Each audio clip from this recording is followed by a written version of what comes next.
जब राजकुमार अर्णव ने नागिन रुद्रिका के जादुई पर्वतीय महल में कदम रखा तो उसने गगनभेदी स्वर में पुकारा, हे रुद्रिका, बाहर आओ।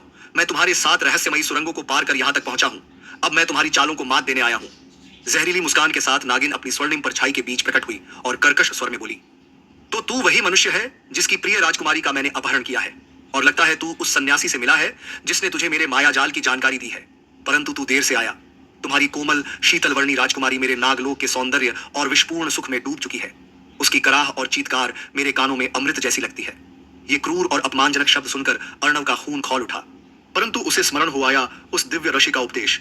वह नागिन तुझे उकसाएगी, झूठ बोलेगी, तेरे क्रोध को उभारेगी, परंतु तुम अपने मार्ग से मत डिगना। अपने उद्देश्य को याद रखना, केवल उसे बुद्धि से परास्त करना।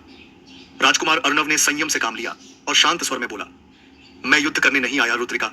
मैं तुमसे एक शर्त पर समझौता करने आया हूं।